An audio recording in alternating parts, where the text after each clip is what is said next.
पंजाब और खैबर पख्तूनख्वा असम्बलियां कब तहलील करनी है? अहम ऐलान 17 दिसंबर को होगा।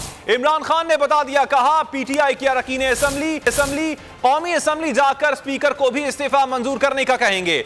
चोरों से मैच नहीं खेला जाता, इसलिए मुझे नाअहल करवाने की कोशिश में लगे हैं। जरदारी और नवाज शरीफ ने तोशा खाना में असल डाका मारा था।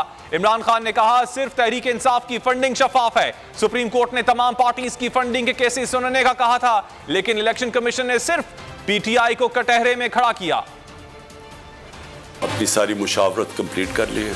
मैं इंशाल्लाह 17 तारीख को हम हमारी पार्टी की गैदरिंग हो रही है बड़ी लिबर्टी चौक के ऊपर, और इंशाल्लाह लिबर्टी चौक में मैं अपने खिताब के ऊपर अपनी कौम को डेट दूंगा जब हम 2 असम्बलीज, हमारी जो पख्तूनख्वा की असम्बली और हमारी जो पंजाब की असम्बली है, इसको हम डिसॉल्व करेंगे। इसमें से निकल के हम इलेक्शन अनाउंस करवाएंगे। हमारे जो 123 या गालिबन 125 नेशनल असम्बली के मेंबर्स हैं जो हमारे, इन्होंने अभी तक इस्तीफे कबूल नहीं किए, हम नेशनल असम्बली के अंदर जाके स्पीकर के सामने खड़े होकर कहेंगे कि हमारे इस्तीफे कबूल करो। ये चोर जो ऊपर बैठे हुए हैं, ये पूरी कोशिश कर रहे हैं कि किसी ना किसी तरह, मैच तो इनसे खेला नहीं जाता, किसी ना किसी तरह डिस्क्वालीफाई करें, केसेस करें, एफआईआर करें। मेरे ऊपर 30 एफआईआर हो चुकी है और मुझे कोई फिक्र नहीं। ये इंडिपेंडेंट इलेक्शन कमिश्नर नहीं है, हम सुप्रीम जुडिशल काउंसिल के पर केस लेके गए हुए हैं। इसका स्वाय इसके इसका 1 पॉइंट एजेंडा है कि इमरान खान को डिस्क्वालीफाई कैसे करना है। जिन्होंने तोशा खाना में डाका मारा है उसमें है नवाज शरीफ और आसिफ जरदारी। क्यों डाका मारा है? क्योंकि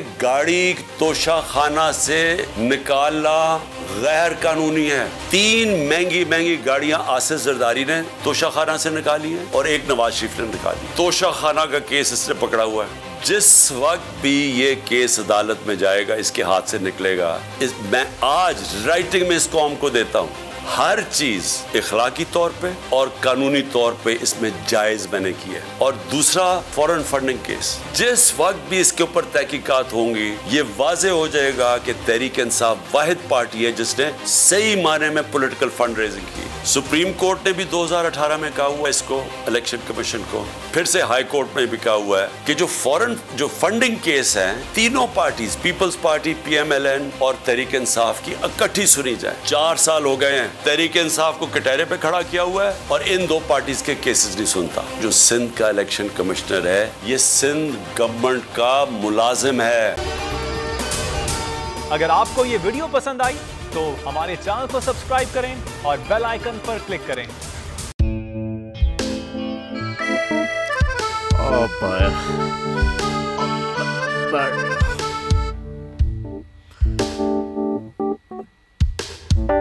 इंतशार से निकलने का वाहिद हल इंतखाबात हैं।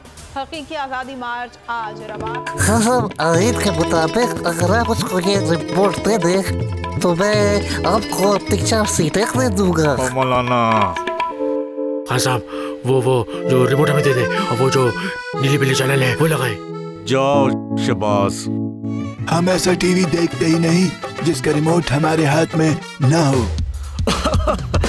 और यहाँ पे कोई 2 नंबरी नहीं चलेगी। और हम कोई गुलाम है जो आप रिमोट मांगे हम दे दें?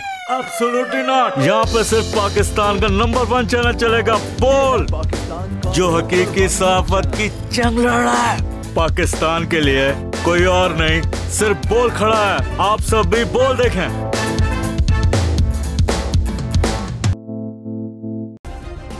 सब्सक्राइब करें और बेल दबाएं ताकि कोई खबर रह न जाए।